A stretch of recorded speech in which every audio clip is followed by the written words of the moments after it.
Welcome to Janardan's Gyan Mantras. আজি আমি শিকিম এটা নতুন পাঠ, হেতু হল ক্ৰমবিকাশ বা ইভলিউশন। ওকে, এতিয়া আমি ক্ৰমবিকাশ বা ইভলিউশন মানে কি এখন চিত্ৰ চাওঁচোন। আহা, এতিয়া আমি চিত্ৰখন চাওঁ। ইয়াত দেখা হৈছে কি বান্দৰৰ পৰা মানুহ কেনেধৰণেৰে সৃষ্টি হৈছে তাক দেখুৱাইছে। বান্দৰৰ পৰা মানুহৰ সৃষ্টি হৈছে এই চিত্ৰখন। এতিয়া এই প্ৰক্ৰিয়াটোৰ এটা নাম আছে, সেই নামটো হ'ল ক্ৰমবিকাশ। অতীতৰ সৰল জীৱৰ পৰা নিৰ্দিষ্ট সময়ত যি প্ৰক্ৰিয়াৰে বৰ্তমানৰ জটিল গঠনৰ জীৱসমূহ উদ্ভৱ হৈছে, সেই প্ৰক্ৰিয়াটোকে ক্ৰমবিকাশ বা জৈৱ বিৱৰ্তন বোলা হয়। নিশ্চয় বুজি পাইছা। এতিয়া আমি এটা ব্যাখ্যামূলক উদাহৰণ চাওঁ। পৰিস্থিতি 1। ইয়াত দেখা হৈছে কিছুমান ৰঙা গুবৰুৱা আছিল আৰু সিহঁত বাস কৰোঁতে কাউৰীয়ে সিহঁতক খাব পাৰে। কাউৰীয়ে সিহঁতৰ খাদ্যৰ বাবে ভক্ষণ কৰে।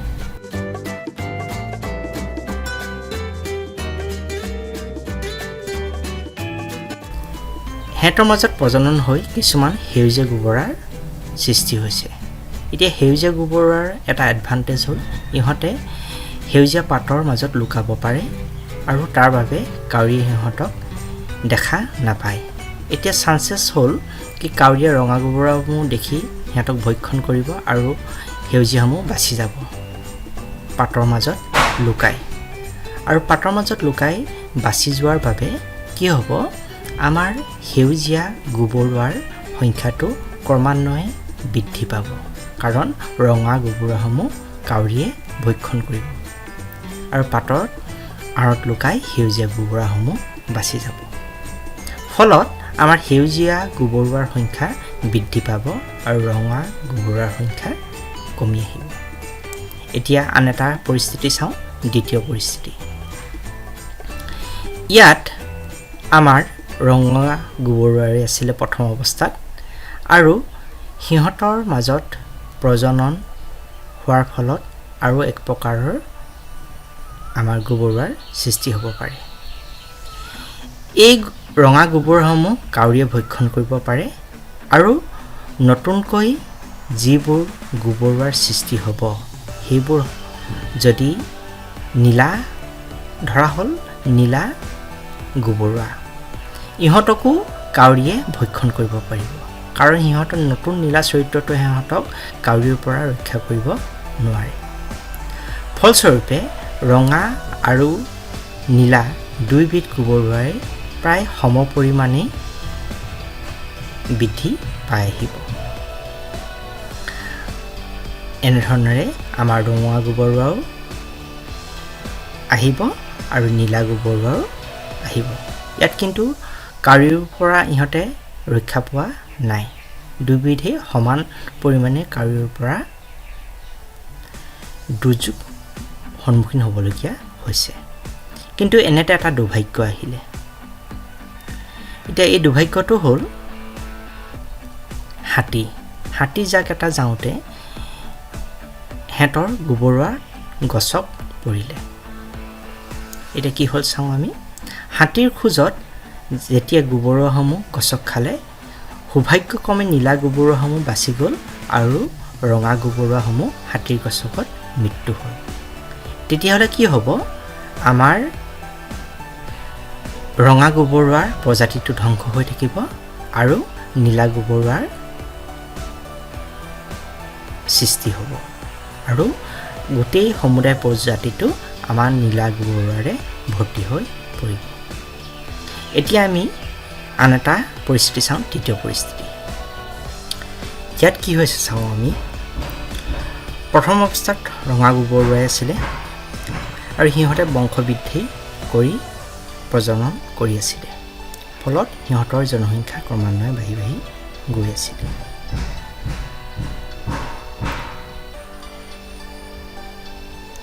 সিহঁতৰ জনসংখ্যা বাঢ়ি গৈছে। এতিয়া কিন্তু এইখিনিতে সিহঁতত এটা দুৰ্ভাগ্য দেখা দিলে।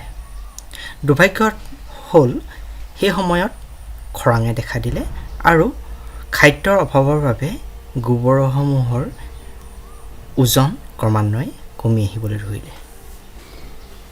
আৰু কেইটা প্ৰজন্মৰ বাবে এই দুৰ্ভাগ্যটো চলি থাকিল আৰু খাদ্যৰ অভাৱত সিহঁতৰ ওজন কমি আহিলে, কিন্তু এটা সময়ত খৰাং আঁতৰি গ'ল আৰু গোবৰসমূহে খাদ্যৰ অভাৱ নোহোৱা হোৱাৰ বাবে সিহঁতৰ পূৰ্বৰ ওজন আকৌ ঘূৰাই পালে। এই তিনিটা পৰিস্থিতিত আমি কেইটামান কথা আমি শিকিছোঁ আৰু সেইকেইটা হ'ল জীয়াই থাকিবলৈ জীৱসমূহে সংগ্ৰাম কৰিবলগীয়া হয়। এই সংগ্ৰাম দুই প্ৰকাৰৰ হয়, অন্তঃপ্ৰজাতিক সংগ্ৰাম আৰু আন্তঃপ্ৰজাতিক সংগ্ৰাম। অন্তঃপ্ৰজাতিক সংগ্ৰাম বা ইন্ট্ৰা স্পেচিফিক ষ্ট্ৰাগল মানে হ'ল যদি খাদ্য বাসস্থান আদিৰ বাবে একে প্ৰজাতিৰ জীৱসমূহৰ মাজত যদি সংগ্ৰাম চলে, যুদ্ধ চলে, সেয়ে হ'ল অন্তঃপ্ৰজাতিক সংগ্ৰাম। আকৌ আন্তঃপ্ৰজাতিক সংগ্ৰাম মানে হ'ল বেলেগ বেলেগ প্ৰজাতিৰ মাজত হোৱা সংগ্ৰাম খাদ্য বাসস্থানৰ বাবে। ধৰা হ'ল আমাৰ আগৰ পৰিস্থিতিত কাউৰীয়া আৰু গোবৰুৱাৰ মাজত যোনটো সংগ্ৰাম চলিছে সেইটো হ'ল আন্তঃপ্ৰজাতিক সংগ্ৰাম, আৰু একেই গোবৰুৱাৰ মাজতে যদি সংগ্ৰাম হয় সেইটো হ'ল অন্তঃপ্ৰজাতিক সংগ্ৰাম। নেক্সট, জীৱ আৰু পৰিৱেশৰ মাজত হোৱা প্ৰতিযোগিতাৰ ফলত জৈৱ বিৱৰ্তন হয়। ইয়াত আমি দেখিলোঁ জীৱ আৰু পৰিৱেশৰ মাজত কিছুমান প্ৰতিযোগিতা সৃষ্টি হয়, জীৱ জৈৱ বিৱৰ্তনত সহায় কৰে। যোগ্যজনক প্ৰকৃতিয়ে নিৰ্বাচন কৰে। যি পৰিস্থিতিত প্ৰজাতি এটাই বাচি থাকিব নে নাথাকিব সেইটো প্ৰকৃতিয়ে নিৰ্বাচন কৰিব। আৰ্জিত চৰিত্ৰৰ বংশানুক্ৰমিক প্ৰৱাহ নঘটে।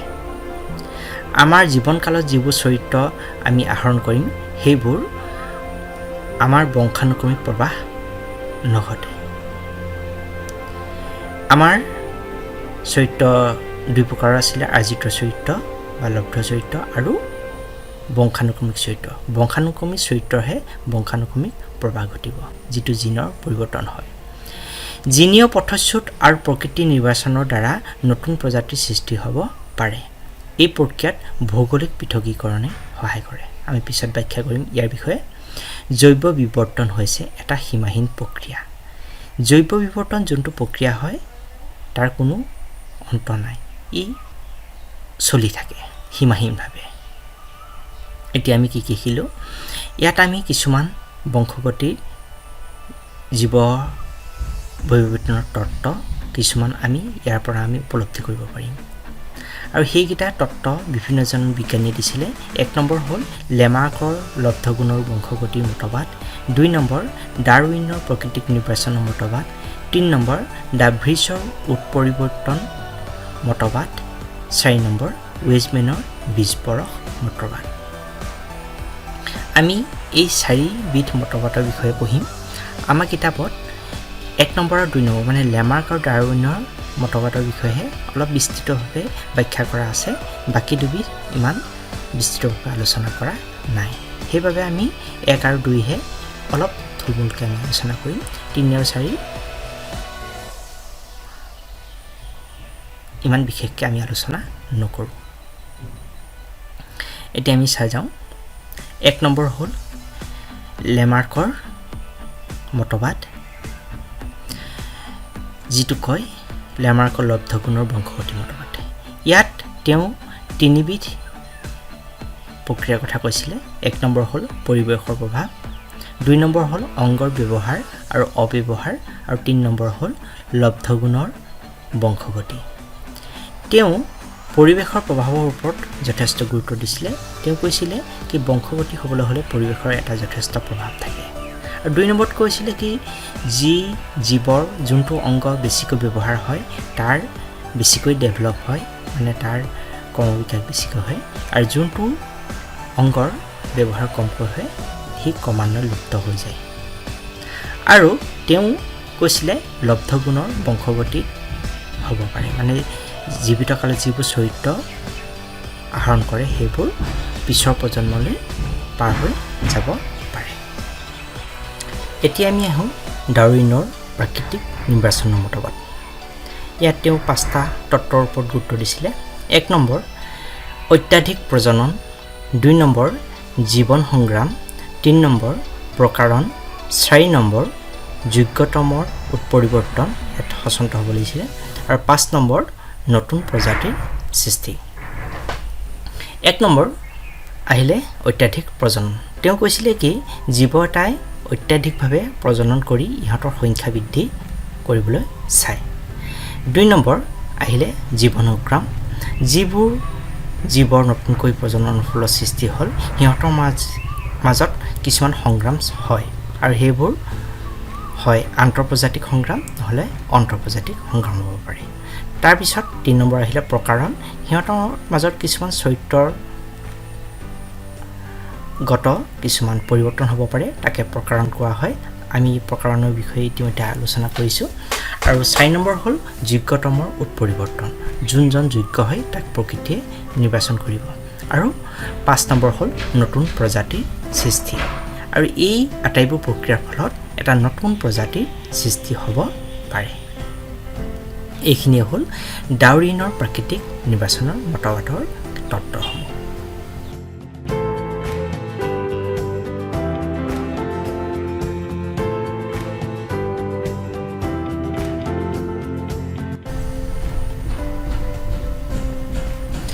এতিয়া আমি আগবাঢ়ি যাওঁ।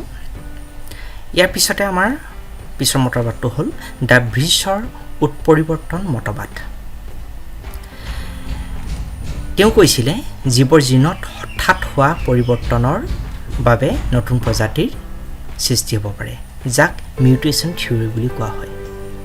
জিনত যদি হঠাতে নতুনকৈ পৰিৱৰ্তন হয় ইয়াৰ ফলত নতুন প্ৰজাতিৰ সৃষ্টি হ'ব পাৰে। নিশ্চয় বুজি পাইছা। ইয়াৰ পিছত আমাৰ পিছৰ মতবাদটো হ'ল ৱেইজমেনৰ 20 পৰশ মতবাদ। তেওঁৰ মতে জননকোষত থকা 20 পৰশৰ জৰিয়তে চৰিত্ৰসমূহ পুৰুষানুক্ৰমে প্ৰবাহিত হয়। আমাৰ 20 পৰশ নিশ্চয় জানো। আমাৰ জননকোষত যিবোৰ তলপদাৰ্থ থাকে সেইবোৰ হ'ল 20 পৰশ, আৰু 20 পৰশৰ জৰিয়তে চৰিত্ৰসমূহ পুৰুষানুক্ৰমে প্ৰবাহিত হয়। এতিয়া আহোঁ আমাৰ বিৱৰ্তনৰ সাক্ষী বিষয়ে। আমাৰ যে বিৱৰ্তন হৈছে আমি এইখিনি দ্বাৰা আমি জানিব পাৰোঁ। 1 নম্বৰ হ'ল সমসংস্থ আৰু সমভিত্তিক অংগ, 2 নম্বৰ লুপ্তপ্ৰায় অংগ, আৰু 3 নম্বৰ হ'ল জীৱাশ্ম। এইখিনি তথ্যৰ জৰিয়তে আমি জীৱাশ্মৰ বিষয়ে সাক্ষী পাব পাৰোঁ। এতিয়া আমি দুখনমান চিত্ৰ চাম। ইয়াত আমি দেখিছোঁ প্ৰথম আমাৰ বাদুলি, চি লায়ন, চিম্পাঞ্জী আৰু হিউমেনৰ মানে মানুহৰ হাত অগ্ৰপদ। এতিয়া ইহঁতৰ আটাইকেইটাৰে কিছুমান সাদৃশ্য দেখা পাইছোঁ। হিউমাছ, ৰেডিয়াছ, আলনা, কাৰ্পেলছ, মেটাকাৰ্পেছ, ফেলাঞ্জিছ আটাইকেইটাৰে আছে। তেনেধৰণেৰে হিউমেন, কেট, হুৱেল, বেট ইহঁতৰো কি হৈছে অংগৰ গঠনৰ কিছুমান চিমিলাৰিটি আছে, একেধৰণৰ মানে আটাইৰে হিউমাছ আছে, ৰেডিয়াছ আছে, আলনা আছে, কাৰ্পেলছ আছে, মেটাকাৰ্পেলছ আছে আৰু ফেলাঞ্জিছ আছে। আকৌ কিন্তু ইহঁতৰ কাম কিন্তু প্ৰত্যেকৰ বেলেগ বেলেগ। ইয়াত আমি চাওঁ এই চিত্ৰখনত বেট উইং, বাৰ্ড উইং আৰু ইনচেক্ট উইং আটাইকেইটাৰে কিন্তু গঠনকেইটা পৰিৱৰ্তন আছে, কিন্তু আটাইকেইটাই কিন্তু উৰিবলৈ কিন্তু অংগকেইটা ব্যৱহাৰ কৰে, নহয়নে? তেনেধৰণেৰে আমি আৰু এখন চিত্ৰ চাওঁ। ইয়াত দেখিম আমাৰ চৰাই পাখি বা পতংগৰ পাখি ইহঁতে উৰিবলৈ ব্যৱহাৰ কৰে, কিন্তু ইহঁতৰ গঠনৰ কিন্তু এটা পাৰ্থক্য আছে। আৰু এইখিনিৰ পৰাই আমাৰ এটা ধাৰণা পোৱা যাব সমসংস্থ আৰু সমভিত্তিক অংগ। এতিয়া সমসংস্থ আৰু সমভিত্তিক অংগ মানে চাওঁ। যিবোৰ অংগৰ কাম ভিন্ন যদিও ইহঁতৰ গঠন বা উৎপত্তিস্থল একে, তেনেবোৰ অংগকে সমসংস্থ অংগ বোলে। যেনে চৰাই ডেউকা, ভেকুলীৰ অগ্ৰপদ আৰু মানুহৰ হাত। এতিয়া আমি দেখিলোঁ চৰাই ডেউকা হওক, ভেকুলীৰ অগ্ৰপদ আৰু মানুহৰ হাত হওক, ইহঁতৰ আটাইৰে কামবোৰ বেলেগ বেলেগ কিন্তু ইহঁতৰ গঠনটো একেই সেইকাৰণে ইহঁতক কোৱা হয় সমস্ত অংগ আকৌ সমভিত্তিক অংগ মানে হ'ল যিবোৰ অংগৰ কোনো কাম একে যদি ইহঁতৰ গঠন বা উৎপত্তিস্থল ভিন্ন তেনেবোৰ অংগকে সমভিত্তিক অংগ বোলে যেনে পখিলাৰ পাখি আৰু চৰাইদেউকা ইহঁতৰ দুইটাৰে কাম একে কিন্তু ইহঁতৰ গঠন বেলেগ বেলেগ সেইবাবে ইহঁতক কোৱা হয় সমভিত্তিক অংগ আৰু পৰীক্ষা দিয়াৰ ওপৰত প্ৰশ্ন আহে সমস্ত অংগ আৰু সমভিত্তিক অংগৰ সংজ্ঞা আৰু ইহঁতৰ পাৰ্থক্য আহিব পাৰে বা উদাহৰণ দিবলৈ আহিব পাৰে এতিয়া আমি আহোঁ লুপ্তপ্ৰায় অংগ জীৱৰ ক্ষয়প্ৰাপ্ত আকাৰৰ আৰু অপ্ৰয়োজনীয় কিন্তু উচ্চ সম্পৰ্কৰ জীৱৰ বাবে প্ৰয়োজনীয় অংগক লুপ্তপ্ৰায় অংগ বোলে মানে হ'ল যিবোৰ অংগ বেলেগ এবিধ জীৱত সেইটো এটা প্ৰয়োজনীয় অংগ কিন্তু এটা জীৱৰ ক্ষেত্ৰত কিন্তু সেইটো অপ্ৰয়োজনীয় ক্ষয়প্ৰাপ্ত আকাৰৰহে থাকে সেই তেনে অংগবোৰ কোৱা হয় লুপ্তপ্ৰায় অংগ যেনেধৰণেৰে মানুহৰ এপেণ্ডিক্স বহিকৰণ আদি এপেণ্ডিক্স বা বহিকৰণ আমাৰ তৃণভোজী প্ৰাণীৰ ক্ষেত্ৰত যথেষ্ট প্ৰয়োজনীয় অংগ কিন্তু মানুহৰ ক্ষেত্ৰত ইয়াৰ কোনো প্ৰয়োজন নাই নিশ্চয় বুজি পাইছে এতিয়া আমি জীৱাশ্মনো কি চাওঁ ভূত্বকৰ বিভিন্ন স্তৰত পোৱা বহু বছৰৰ আগৰ জীৱৰ ধ্বংসাৱশেষক জীৱাশ্ম বোলা হয় জীৱাশ্ম অধ্যয়নৰ জৰিয়তে অতীতৰ জীৱসমূহৰ লগত বৰ্তমানৰ জীৱসমূহৰ মাজৰ সম্পৰ্ক বুজি পোৱা যায় জীৱাশ্ম অধ্যয়নৰ দ্বাৰা আগৰ জীৱসমূহ আৰু বৰ্তমানৰ জীৱসমূহৰ মাজত এটা সূত্ৰ বিচাৰি পোৱা যায় ইয়াৰ দ্বাৰা কেনেধৰণে বিৱৰ্তন হৈছে তাৰ কথা আমি বুজিব পাৰোঁ ইয়াৰ পিছত আমি জীৱাশ্মৰ কিছুমান চিত্ৰ চাম চিত্ৰবোৰ চালে আমি কেনেধৰণে সূত্ৰ অনুস্থাপন হয় তাৰ বিষয়ে আমি বুজিব পাৰিম এতিয়া আমি চিত্ৰখিনি চাবলৈ গৈ আছোঁ এতিয়া জীৱাশ্মৰ কিছুমান চিত্ৰ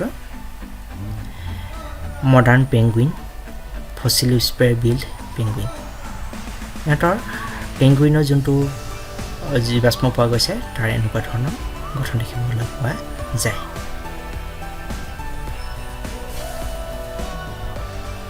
এতিয়া আমাৰ ডাইনেছৰৰ পৰা আমাৰ যে আমাৰ চৰাইসমূহৰ সৃষ্টি হৈছে এই চিত্ৰটোৰ সহায়ত বুজিব পাৰি এয়া হ'ল কিছুমান জীৱাশ্মৰ চিত্ৰ এতিয়া আমাৰ মানুহৰ কেনেধৰণে বিৱৰ্তন হৈছে তাক চাওঁ খনন কাৰ্য সময় নিৰূপণ জীৱাশ্ম অধ্যয়ন DNA সূত্ৰ নিৰ্ণয় আদিৰ দ্বাৰা মানুহৰ বিৱৰ্তনৰ সম্পৰ্কে আভাস পাব পাৰি আৰু মানুহৰ আদিম প্ৰজাতি হোমো চেপিয়েন্সৰ আৱাসভূমি আফ্ৰিকা বুলি সন্ধান পোৱা গৈছে মানুহৰ যিটো আদিম প্ৰজাতি সেইবোৰ জীৱাশ্মসমূহ আমাৰ আফ্ৰিকাত পোৱা গৈছে তাৰ পৰাই বিভিন্ন ঠাইলৈ মানুহৰ প্ৰব্ৰজন ঘটি বেলেগ বেলেগ মানুহৰ গঠনৰ পৰিৱৰ্তন হৈছে এই ধৰণেৰে মানুহৰ বিৱৰ্তন হৈছে আৰু আজিলৈ ইমানখিনি আমি বিৱৰ্তনৰ বিষয়ে ইমানখিনি চালোঁ আৰু ধন্যবাদ আৰু তোমালোকক ধন্যবাদ জ্ঞাপন কৰিছোঁ আৰু তোমালোকৰ যদি ভাল লাগিছে please subscribe my YouTube channel জনাৰ্দনছ জ্ঞান মন্ত্ৰছ